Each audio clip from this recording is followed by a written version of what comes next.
Thank you very much. We are out of recess. We, just like in in elementary school, we declared a recess, so we're back from recess. Where are we at this point in the presentation? Do you have anything else, Hans? Well, there's a few things. So we need to go through the packet at a high level, the major topics in the packet. Pam has prepared some overview fiscal information that I think would be helpful for everybody to just take a look at. And then we have some comments from council members. I don't know if they would like to go at the outset or if they'd like to wait for a particular I think point. Let's go through the packet and then we'll hear the comments. All right. And there's a rumor that Mike is going to take us on a mental map journey of every trail in Montgomery County. Well, let me stop the rumor. Yeah. I would welcome that, but I don't know that everybody else would. But I think that's just a rumor. Yeah. So, but if, Sidney and I were discussing. Are we walking, running, or on a dirt bike with the chairman here? That's what I would like to know. I'm happy to answer any questions you ask me. Well, if we were going to do any of those and I was involved, we'd only be walking. I can tell you. So I think it was just a rumor. We need you to talk about the trails. So to the extent that you have some comments on the trails, we certainly want to hear from you. But we're gonna I guess hear. Go ahead. Okay, so we can. My colleagues can make some comments, and then I will talk about the overall fiscal issue, and then we can go through the packet. Well, why don't we go through the packet? Okay, why don't we're going to do all of that, then we're going to have comments. All right. So Pam has handed out a revised table. So there are two documents in front of you. One says page 25 and 26, and one has a amended expenditures.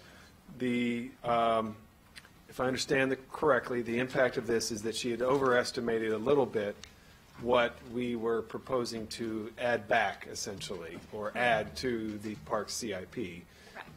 So having looked a little bit more closely at two of the items in there, in fact, it's clear now that the full committee recommendation is about 4% below the request of the Park and Planning Commission.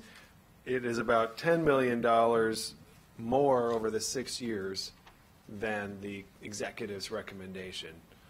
And then you can see basically what those funds go to in the, I guess both sides of this paper have it, the different projects that are listed. So we will get back to those in turn, but if you're looking for a good snapshot, this is a helpful table to do that. So now we will go through the packet, starting on page 2. Starting on page 3. So we are going to be coming back to the ball fields. The water quality funded projects, we're having some. There's a lot more conversation about the sources of funding for water quality protection projects. So we're going to come back to that in the future when those issues, we've talked about them a bit at T&E as well. We're going to come back to those issues when they are clearer. On page 4, we'll start with the new projects. So the first is the SEED classroom, which is a special environmental education classroom at Black Hill Regional Park, and we're pleased that the Parks Department was able to figure out how to really create something special there with a less, at a more affordable rate, and we got a grant from the state. I believe the state, one of our state friends provided a grant there, so we're able to move forward there with something that'll be really fantastic at a more affordable price. At South Germantown, we've got the cricket field, so we are specifying that we want to see the field move forward at the same as proposed by the commission, and that is a new project in the CIP. Continuing the legacy urban space project, and I would say to the council president, if someone wanted to comment on a specific project, I would suggest we do it as we go. Them, and I know that Pam was supposed to be helping out on this as well, so anyhow. I think, Pam, keep your mic on and feel free to jump in if I miss something or if I say something incorrect. Absolutely. If you feel that something should be said more clearly for my colleagues. Don't let me mess this up, Pam. And you too, Casey and Mike. The legacy urban space item is a new category in the capital budget that Casey Anderson has recommended and is, as I said before, modeled on the big success of past generation on the legacy open space, and this is shifting the vision so that we're also thinking expansively about our urban parks. And I'll ask Casey if he wants to make a comment there. 20 years ago, Legacy Open Space was established in order to preserve the last best natural areas of the county at a time when there was a lot of concern that farmland would be subdivided, even in places like the Ag Reserve where there was some limits on the intensity or amount of density that would be allowed. And so that's been a very successful program. The initial commitment was to spend $100 million over, the idea was 10 years. That's turned into 20 years. We're almost to $100 million, but the idea was faithfully executed. The commitment the political commitment was made by the county council as well as the planning board. This is something that's important for the county to do, and we should have a dedicated funding mechanism for it. And so the idea, and I've talked extensively with Councilmember Friedson about this subject because of his enthusiasm as Parks lead, and through the course of these conversations, I think it became clear that we're at a moment when the urbanization of the county, the desire of people to live in central business districts, not just to work there or to patronize the restaurants, but actually for CBDs like Silver Spring and Bethesda and White Flint and Germantown and White Oak and Burtonsville to be 24-hour-a-day sort of places, really made this the time for a similar commitment to acquiring and developing urban parks. And it seemed appropriate to have a parallel commitment to the one we made for open spaces to make sure that we have resources set aside for urban acquisitions. And of course, we don't like to come to you for supplementals unless we absolutely have to. So this is a way to make sure there's funding that's set aside for that purpose, and it really focuses our acquisition program, combined with the Energized Public Spaces Master Plan, which you all approved. That it creates a very systematic and rigorous way to quantitatively evaluate where are the urbanized parts of the county, the places where the population is underserved, and also there is a specific equity overlay to that to make sure that racial as well as social economic equity is considered when we're thinking about where there are shortages of urban parkland that provide the full range of park experiences that are in easy access to places to everyone who lives in a densely populated area. So we think that this is really building upon the precedent that was set by Legacy Open Space, and hope that you're as excited about it as we are. Thank you, and I would share with my colleagues that at committee, as we talked about this, we added a wrinkle, which was we like this, but we also want there to be some intentionality around housing, and we want to have you think about how an urban park can be combined with housing. We're seeing that, we're doing that in Bethesda with the Farm Women Market Project, or Wheaton, the MHP, blending of a revitalization and an urban park creation. So we'll come back to that. We don't need to get into that now, but I just want to note with Pam, we do want to return to that as we finalize this PDF. We want to make sure that that is set up so that we're I've expressed a joy about this program and a little anxiety that we have a land fund that's only dedicated to parks and not to housing. So I want to see if we can combine interests to some extent. Mr. Council President, I think Andrews Friedson would like to make a comment here. Thank you. I just wanted to amplify the points that were made by Chairman Anderson. I'm really excited about being able to work together on this particular project. And I think we talk a lot here about the changing nature of the county, and we talk about it in a lot of different ways. And I think sometimes we lose sight of the ripples of what that really means. And I think this particular project and this particular program is another iteration of exactly what we're talking about. That, you know, in the 1970s, 80s, and 90s, we were talking about greenfield development and certain type of growth in our county. And now we're talking about a much more urbanizing community. That's not just about housing. That's not just about all the other aspects of the county that we talk about. It's also about, you know, what type of intentionality do we need to put around our public open spaces, and what do we need to make sure that we are being intentional about preserving. And so I think that the project over the last 20 years of, you know, as described by the chair, is really important and really has been instrumental in creating the park system that we have. But as the county is changing, we also have to reflect what that change looks like. And I think this really is a demonstration of that. It's just the start. We're going to have to put a lot of commitment behind this moving forward.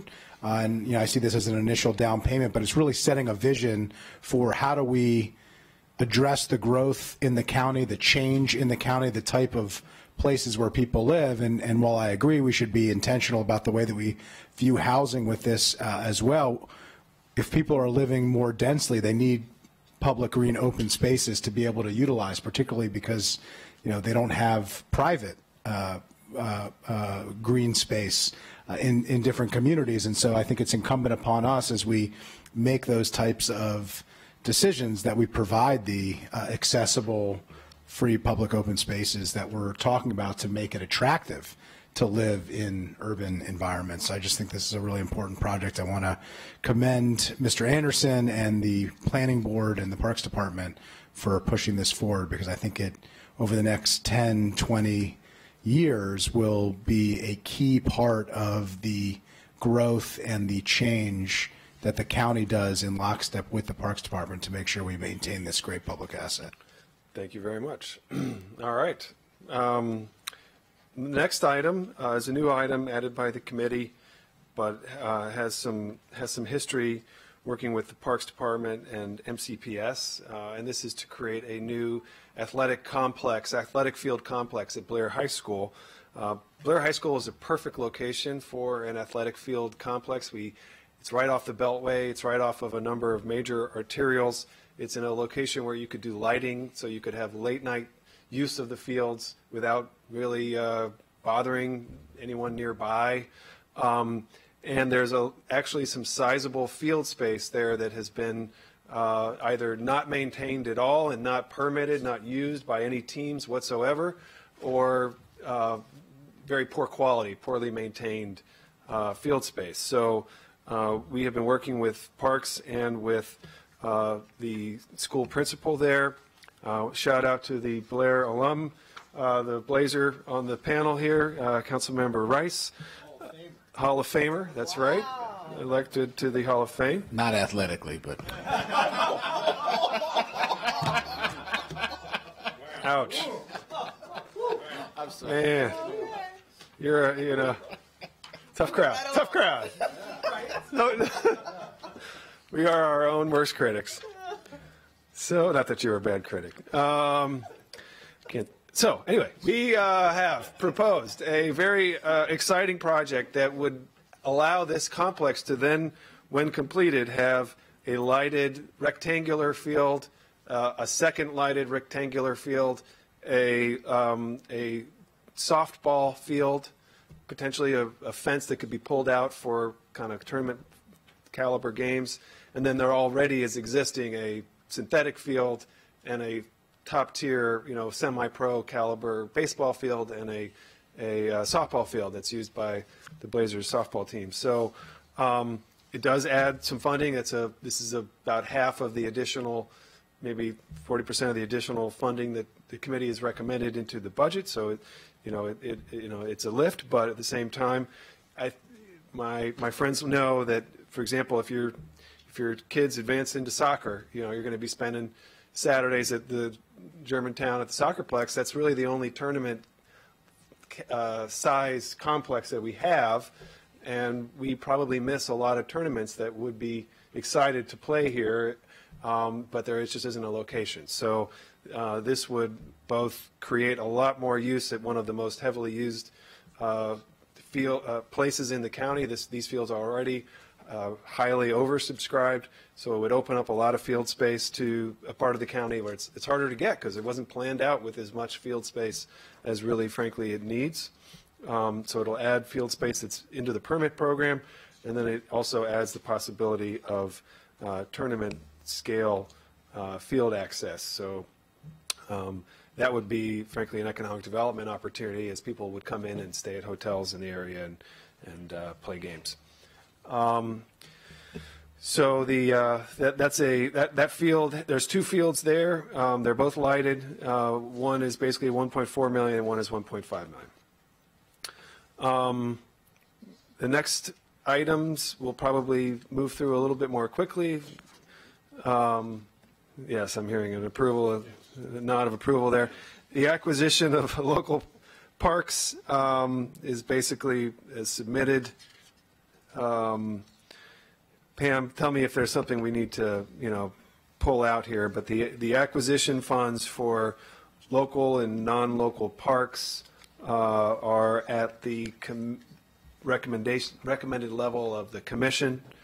The Brookside Gardens master plan implementation, we got a letter from Councilmember Navarro about that issue, and we agree we want to try to keep that on track. So we supported it as originally requested by Park and Planning Commission. Absolutely, everybody loves Brookside. The energy conservation items were also met at the Commission's requested level. Enterprise facility planning. Josiah Henson, we talked a little bit about the Henson project. That's exciting. I hope all the council members are up to speed on that one. The legacy open space is proposed. We recommend it as requested. Though this one does have a slight reduction based on the affordability PDF. Okay. Just moves 1.6 million to beyond the 6th year. Got it. Thank you. Little Bennett Regional Park day use area. This one, weighed heavily on us. This is creating a experience not unlike the Black Hills Regional Park experience that you see now when you go out there. There's, a lot of different amenities on the park grounds, and people can use it for all different kinds of really fun activities. The vision here is to do something like that at the Little Bennett Regional Park, and we really want to do that, but this one is just very expensive. It's $15 million, and so we reluctantly said we would have to delay that in order to meet our affordability challenge. And we noted that we were at the same time supporting funding for Ovid Hazen Wells, and that the funding that was by delaying this, we're able to keep other projects in that part of the county on track, like the cricket field and another as well. Minor new construction, local parks, not too much to see here, supported as submitted by MNCPC. Northwest Branch Recreational Park, so we learned this park, we also received a letter from Councilmember Navarro on this topic.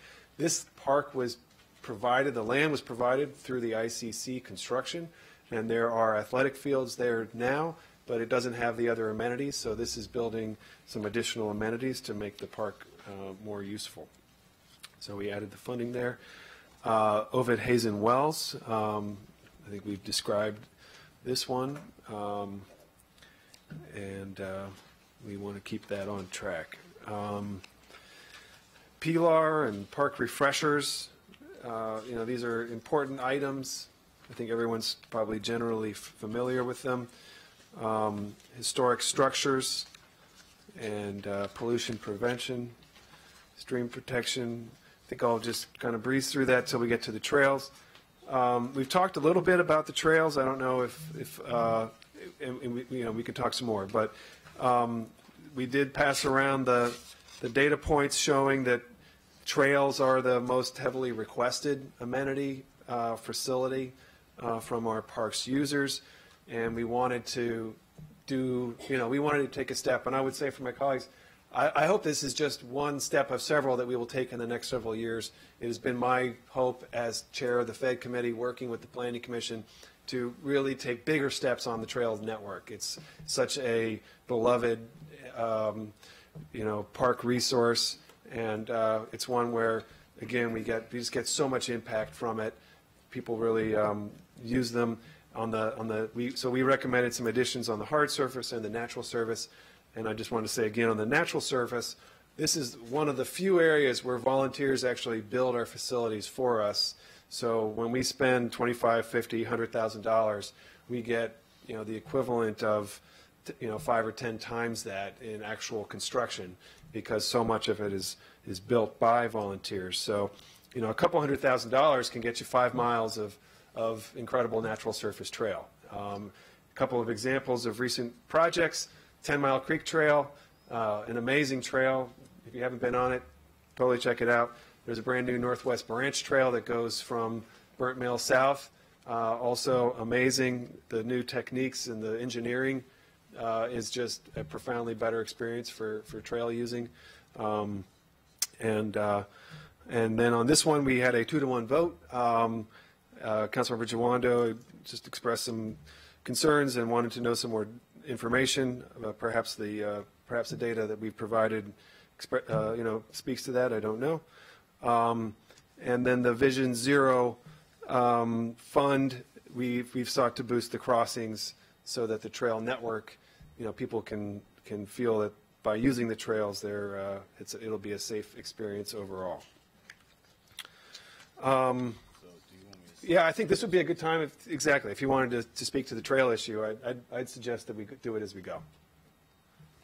And I don't know if Councilmember Rice wanted to speak to I'll go through the list. Okay. Okay, he wants me to finish up. We can do it that way. Wheaton Regional Park, I'm never going to finish.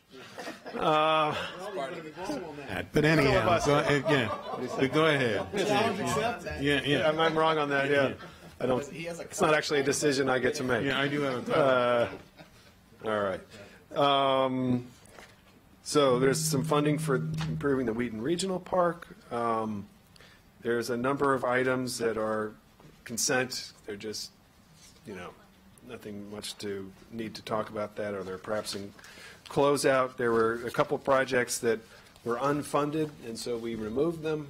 One of them being the Little Falls Crossing. We don't have a plan from the commission as for what they actually want to do there, so we said they should come back to us in the future if they decide they want to do something different than what's there now.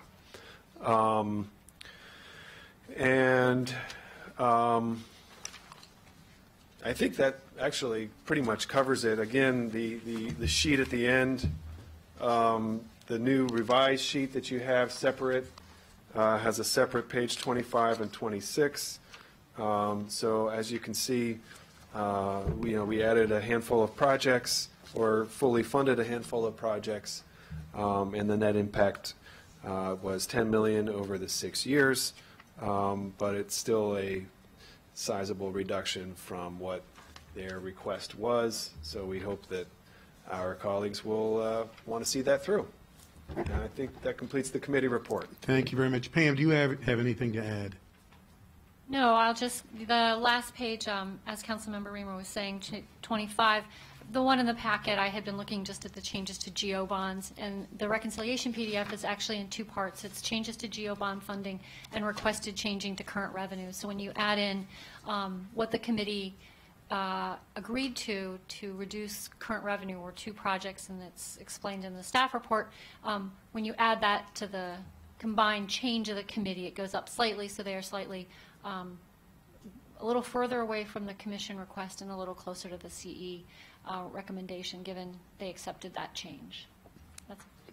Thank you very much. Councilmember Rice.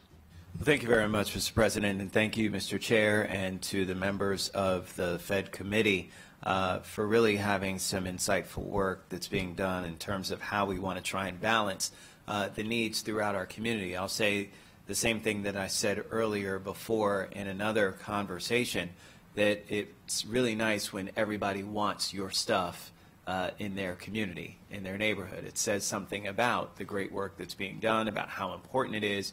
And we were talking about when it comes to linkages to learning and how every school wants it, every neighborhood wants to have great parks and great amenities for them to be able to utilize, whether it's trails and other kinds of things. So the key is that you're providing a great service to people in our community, and everybody wants it in their community for themselves, convenient, so that they don't have to go too far, so it's accessible. Those things are great to start with. The challenge is that we don't have the money to put it in all the places that we want to, and so we have to be very strategic about what it is that we do. And I just really wanted to say thank you for understanding that when it comes to Little Bennett Day Use Recreational Park and trying to reevaluate what that will look like and what it should be for the community, while also balancing the promises that we made to the Clarksburg community, directly those that surround Clarksburg Town Center and Oven, Hayes, and Wells.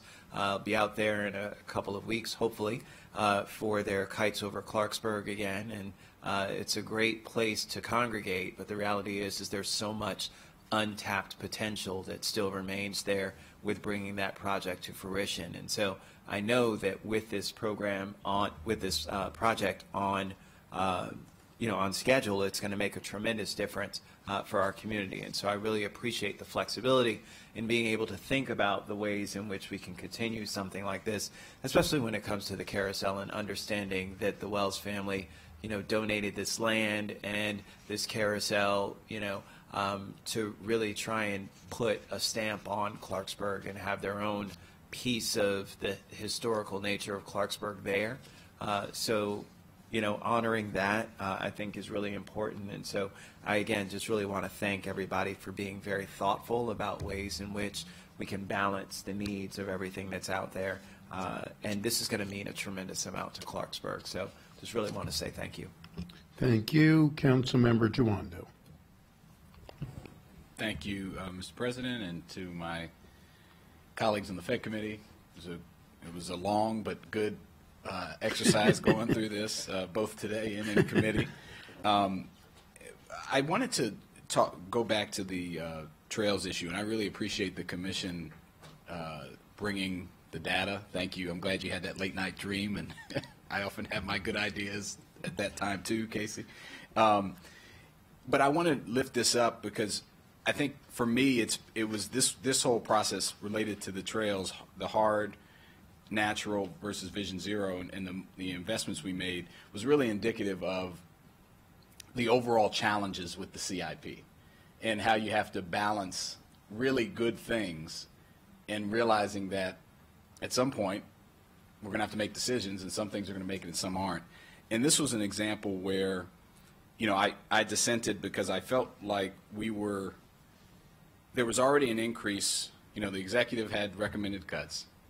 The commission came back with the recommended increase, admittedly not at the levels you would of course like, but no one, that's probably for every department. But it was an increase nonetheless.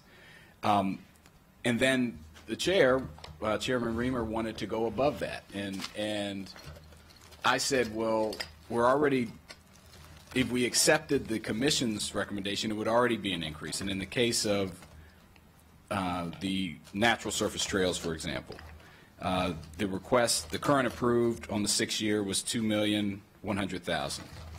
The commission came in with just slightly above $2,200,000. Then the Fed committee recommended $3 million over the 6 years. So we added, just in natural surface trails, committee recommended adding $800,000 over the 6 years. 200 in FY21, very importantly, 200 above the current increased request, 222, and then 100 above the current commission request in each of the next following 4 years. And compare that to the hard surface trails, which the chair rightly mentioned are more expensive, but also, according to your own data, are the #1 choice. And reasons I brought up are more accessible to people with ADA and other concerns.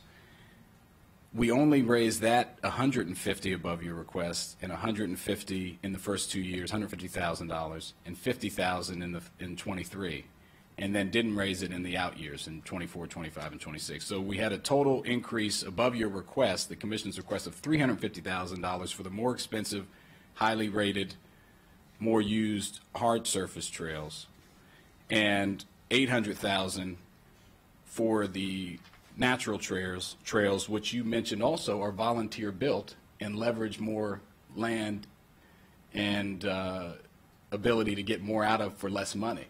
And that just didn't seem like it matched up to me. If you looked at this demographic data, I also asked, okay, well, who is using this, and do we have, racial, ethnic, geographic data? And I really appreciate these numbers. And I have a question. I want to make sure I'm reading this on the second chart right. You have the various areas of the region: Mid-County, East, I-270 corridor, Down County, and Outer Ring.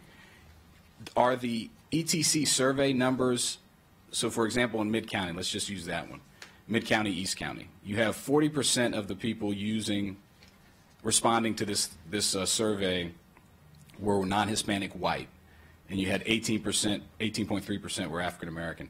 Are those people who were found to live in Mid-County, East County, or they're just the race, ethnicity of the respondents? Can you explain what that means?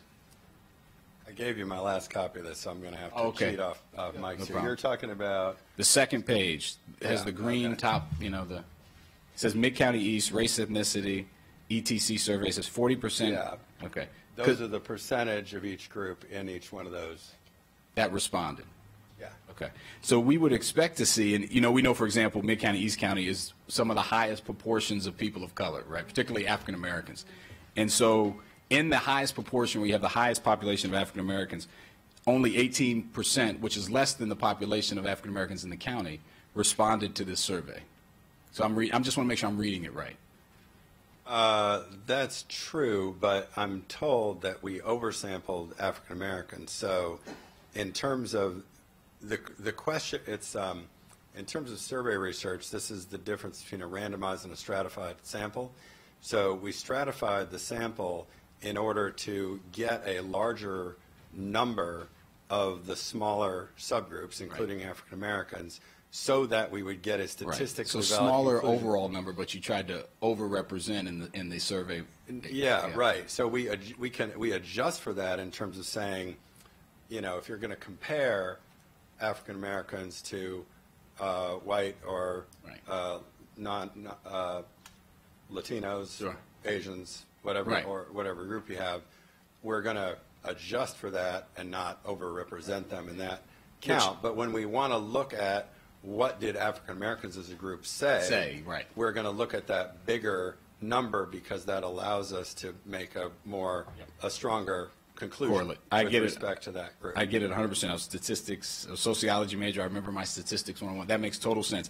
But what it also says, while it would validate what comes after, with the rankings of, for example, the African American, let's just stick with that. They said paved multi-use trails was their number one choice, natural surface, go down the line.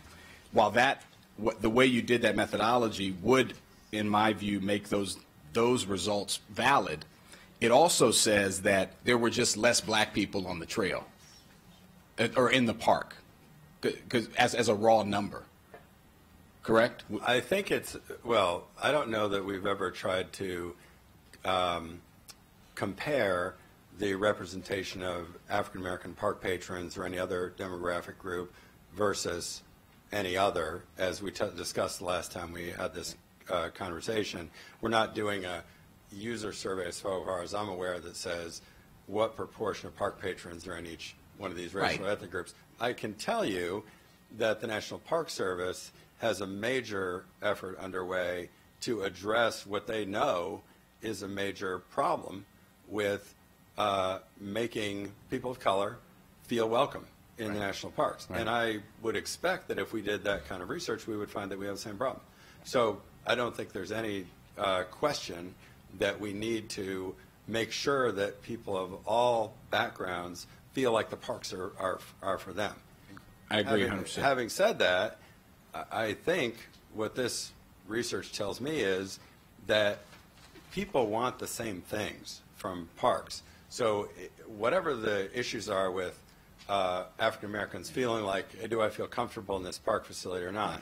If you ask them what kind of experience they're looking for the same experience everybody else is, which is, trails are number one, but everybody loves historic and cultural sites. They love nature centers. They love picnic areas. And I can tell you anecdotally, when I did my park tour, I found lots of African Americans having picnics, lots of white people, Sure. black people, brown people, all enjoying of the range of park assets. So I think you're right that we need to work on making sure everybody's welcome and increasing patronage among all groups. But what this tells me is the problem is not that we're not catering to their interests.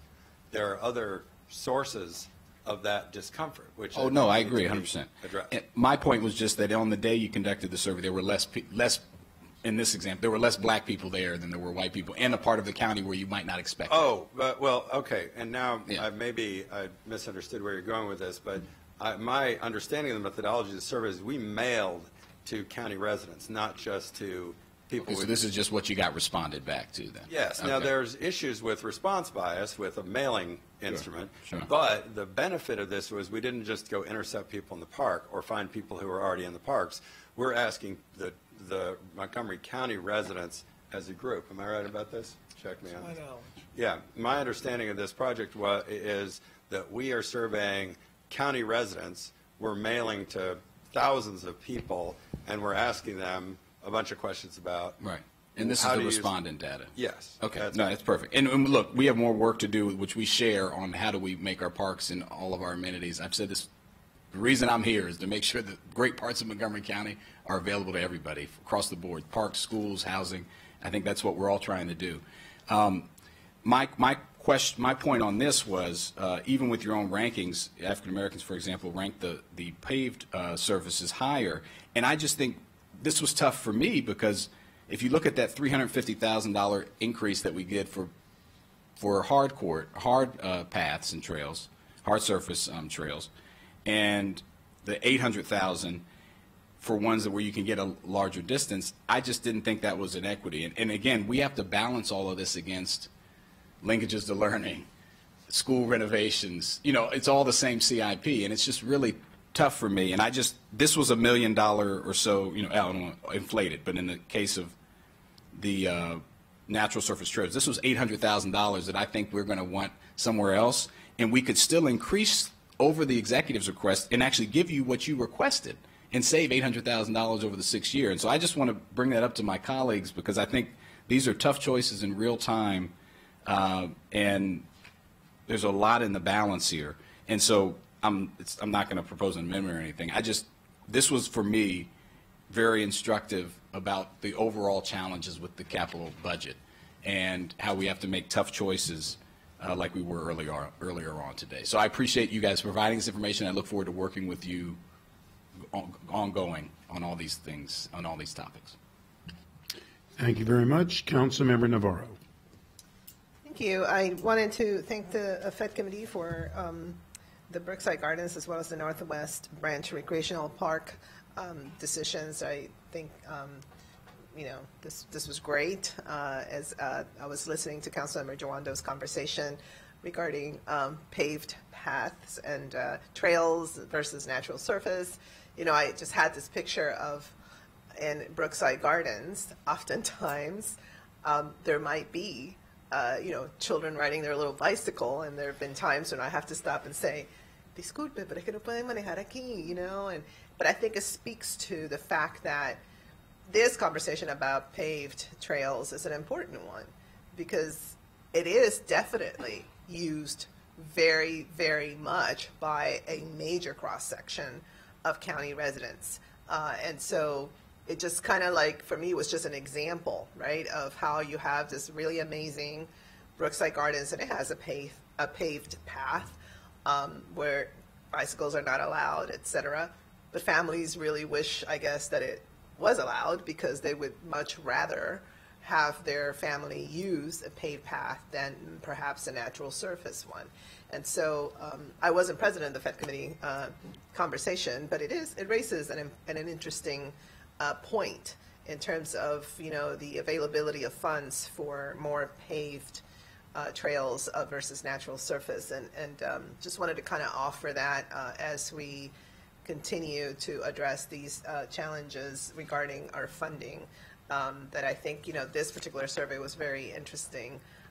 But I can kind of attest that there's no doubt that the paved, you know, trails are super, super attractive and used quite a bit by a very real cross section. You see the snapshot of Montgomery County in many of these trails. So thank you so much for that conversation, and also for putting forth the Brookside Gardens and Northwest Ranch Recreational Park funds. Thank you very much. Councilmember Albornoz. Thank you, Mr. President. I want to thank the Fed Committee. Really great work, and totally agree with the committee recommendations. I do want to highlight the Blair Sports Complex for all the reasons that Chairman Reamer noted. The Germantown Soccerplex generates $10 million in economic impact in Montgomery County every year. And that is actually a conservative number. It is likely higher than that. And so these tournaments and the capacity to host is also important for leagues beyond just those club sports to have access as well. And so as we look at, this will be like a blank canvas, and it's already booked. We haven't even started construction on this, and it's already booked, because every sports organization in Montgomery County is going to express interest in accessing that particular facility, especially if it has lights. And so we are going to be conducting a session later this year discussing youth sports participation in the county, and I would urge my colleagues in Parks, with this incredible opportunity that's before us, to work with us in the county on identifying sports leagues who may not have as ready access to an amenity like the one we're about to build on the front end, so that we can ensure that those leagues, and particularly those more recreational leagues, have access, because I think that will very much help level the playing field. And it's no secret, I've shared publicly my support in principle for synthetic turf surfaces, because they do allow for play annually. They do allow for there to be also play to be able to move forward despite inclement weather. And while understandably there has been a concern expressed by some in our community regarding the potential health impacts, I still have yet to see anything conclusive that would sway my concern and opinion that the benefits of these fields significantly outweigh any of the, in my opinion, small and potential negative health impacts. So I do think moving forward we need to look for opportunities like this to ensure that we have full access to these fields year-round. And the Blair synthetic turf field that's there now, I was there just the other day with my son who was playing on it, is magnificent. And it's the technology has really caught up with these particular services, and they are much more environmentally friendly than they were when they initially were rolled out. And a lot of the initial concerns raised regarding the health impacts of these fields, I think, have been addressed. So want to commend the Parks Department for your continued work in so many ways, and appreciate the Fed Committee's recommendations. Thank you very much. Councilmember Glass. Thank you very much. Thank you again to the Fed Committee for the due diligence and thoughtfulness that went into this. I support everything for all the reasons that have been stated. I just have a clarifying question that I'd like to ask you all with regard to some of the PDFs, the hard surface renovations, and particularly Vision Zero, and then the surface and resource-based, the natural surface PDFs. What is the difference between some of the Vision Zero installation and then the work on the hard surface or natural trails? What is the intersection there?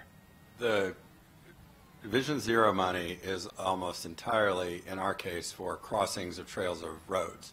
So, for example, I saw just the other day another person was hit riding a bicycle across Forest, or I believe Dennis, on the Sligo Creek Trail.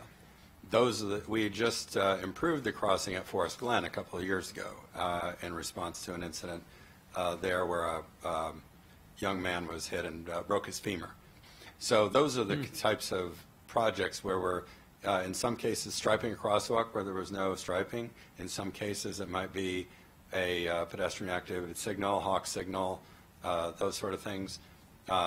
We may make changes to the landscaping around the crossing to remove visual obstructions, fencing, remove things like fencing that are getting in the way, as we did. That was part of the solution at Matthew Henson. So those are the types of projects. They can be anywhere from $10,000, which is what it costs to stripe a 2-lane crosswalk. That's about the least expensive thing you can do. And it goes up from there. You can get into tens of thousands of dollars if you're talking about a light where you have to run electricity to the site and pay for a pole or whatnot. The hard surface renovation is all about rebuilding existing trails. Right now we're working bit by bit on the Rock Creek Trail to replace the because it was built I think 40 some years ago, so it starts to deteriorate and there are low spots that get inundated with water and mud, and people slide around, hurt themselves. In some cases, the asphalt crumbles and even goes into the stream, that sort of thing. The natural surface, it's construction renovation. In some cases, to add mileage. In other cases, to make it more sustainable, to make it erode less dirt into less sedimentation into the streams, and also to improve the quality of the user experience. And a big expense there is bridges. So we're talking even these small wooden bridges can be anywhere from $25,000 to $150,000 plus just to span a stream crossing in the woods. So I hope that answers the question. It's mostly a safety at the intersection issue for Vision Zero, and that can be for both paved and natural surface trail intersections. Sure. No, I think you did a very good job of explaining that to me and to everybody else. And so just as we're mindful of the budget constraints overall, is there any duplication of efforts with regards to the crossings, the trail crossings, as it relates to MCDOT or SHA or any of the work that they're doing, whether it's reflected in the capital budget in transportation or outside? Well, MCDOT has been pretty cooperative with us in helping with permitting and using their contractors for implementing some of these trail cars. That can sometimes just make it bureaucratically more straightforward, but we're still on the hook to pay for it. I would like to see MCDOT and SHA consider our trail crossings as roll some of them into their Vision Zero projects, because I think in some cases it's justified just as far as the rank ordering of where the priority areas, where there's the most exposure and where the riskiest crossings are. But right now, generally, we're paying for these out of the parks budget. Yeah, and without getting into where the money should come from, I think you raise an astute point, one that was unknown to me before this conversation. Within the 41-point Vision Zero plan, and now that we have a Vision Zero coordinator, this level of detail was unknown to me, and I think it's something that's worth pursuing to make sure that our efforts are actually coordinated, and whether it's under one house or not. I appreciate the elaboration, and we'll definitely continue this conversation. Thank you. Thank you. Councilmember Reamer. Thank you. Just wanted to respond to the comments made by Councilmember Jawando. We added $150,000 to both the hard surface and the natural surface budgets from the current approved CIP. So we were trying to build them both up at essentially a similar pace. But also in my mind, to your comments about what are we doing for for hard surface trails, I think the Vision Zero funding is a little bit more skewed towards hard surface crossings than it is towards natural surface crossings. But part of the issue is we don't, it costs about $1 million a mile to build a hard surface trail. And so we can't build real big networks with the kind of funding that we have in this budget. This is really a maintenance budget more than a new construction budget. The difference with natural surface is you can actually build a lot of new trails for the kind of money we're talking about here, which is very small amount of money, you know, $150,000 a year addition. We could get, well, from the approved CIP, which is currently $350, you know, for that kind of money, we can get 10, 20 miles of trail. So you're able to build for very little money the equivalent of like an entire new park.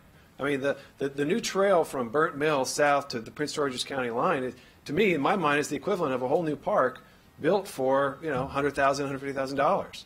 Tell me where else we can get that kind of impact for that kind of money. I'm not aware, really, of anything that we can do that makes our dollars go further than the modest investment that we can make in natural surface trails. So the challenge here was the hard surface is more of a maintenance budget. It's more of a, we've got a stretch of trail that gets submerged. We need to, rip it up and rebuild it in a way that, but we're not adding to the mileage, but we need to do more there, so we added more there.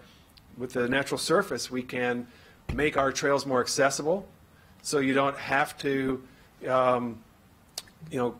jump over rocks, jump over logs to get to a trail, which is going to keep a lot of people away, and we can build really more expansive networks. And I think, we have to remember that in parts of our county that are older, I think some of the newer parts of the county have more extensive trail networks, but opening up this trail from Burnt Mills down to Long Branch, that's a real enhancement for that community. There's a lot of residents there who might not have an opportunity to take that kind of a trip, that kind of a hike as easily as they will.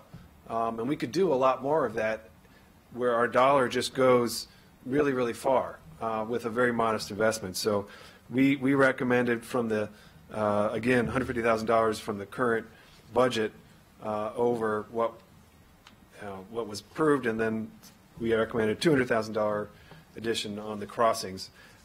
And we're asking the planning board, the commission, to come back to us. I guess it'll probably be in the summer, maybe the fall, with a kind of a bigger vision and some ideas about what could we do if we want to think bigger about trails. So let's talk about the next iteration of this important program. So rather than thinking more about maintenance funding and incremental, what can we do that's taking a bigger step forward? So that'll be a conversation, down the road. Thanks. Thank you. Councilmember Friedson. Thank you. This has been a really good discussion. I just wanted to reiterate a couple quick points, make a couple comments to wrap it up. One, reiterating the point that I think it's really important. Some of the comments that Councilmember Jawando made have also made it in committee. I think really important aspects for us to think through in terms of who our parks are serving, who all of our public amenities are serving, where to invest our dollars. Obviously, this is a tough budget, like most budgets are, and we have to figure out where to direct the resources. I do think we are investing more money in hard surface trails and less money overall in natural trails in terms of what the actual real dollars are, and I don't think that's a reflection of prioritizing one over the other. To me, it's a reflection of the fact that surface trails are more expensive to build and harder to leverage, and so it just costs more to do a similar amount. And so I'm very supportive of the ultimate decision that we arrived at, which was to demonstrate a greater commitment to both. I see this as an and two complementary pieces of our broader trail network, which is one of the great assets of our park system and one of the really important parts of both our transportation infrastructure and our recreational opportunities that we're providing for our residents. And while we can't always do everything, I think these two are really important complementary pieces and things that we heard repeatedly by people from all across the county, from all different backgrounds, that they really supported and advocated for this. On the Vision Zero piece, I really appreciate the comments that Councilmember Glass made and for all of his advocacy for Vision Zero. I think there's a couple important pieces here. One, there are certain intersections that are both parks and parks. So it's not a park trail intersecting a county or a state highway or a state road. In the case of Little Falls Parkway, for instance, it's a Parks Road intersecting a Parks Trail. And so sometimes, it's parks or parks in terms of that. But I do appreciate making sure that we're working collaboratively to address it. I think the other piece of it is our Park and Planning Commission is better on Vision Zero right now. And while I hope that we continue to move forward with Department of Transportation now that we have a Vision Zero coordinator, of really appreciating what Vision Zero really is, and we are making significant progress because of a lot of advocacy from all of us here and from lots of advocates among the millions watching at home to push the State Highway Administration to really take significant leaps forward in terms of what Vision Zero is and how to keep our road users more safe. I am most comfortable making sure that the Parks Department is really at the forefront of dictating what is the safest way for our trail users to cross dangerous roads. And so, I think it's a really important point to make sure that we're collaborating. It's a really important point to make sure that we're not having duplicative efforts and we're not leaving any money on the table, so to speak, or wasting money. And so I really appreciate the point that Councilmember Glass was making. But I do think it's important that parks ought to be leading on this, particularly where we're talking about the vulnerability of trail users crossing dangerous roadways, because I think nobody knows the challenges that the trail users face better than the park system, who's responsible for the trails themselves. So I just wanted to make sure we raise that point, but I really appreciate the comments that have been made and really appreciate the interest of this body on the importance of the trail network and our park system, because obviously our residents feel the same way. Thank you. There are no other lights. My guess is after all this discussion, we can approve this without objection. Is that correct? So it's without objection with those present. And with that, we are adjourned. Thank you for being with us.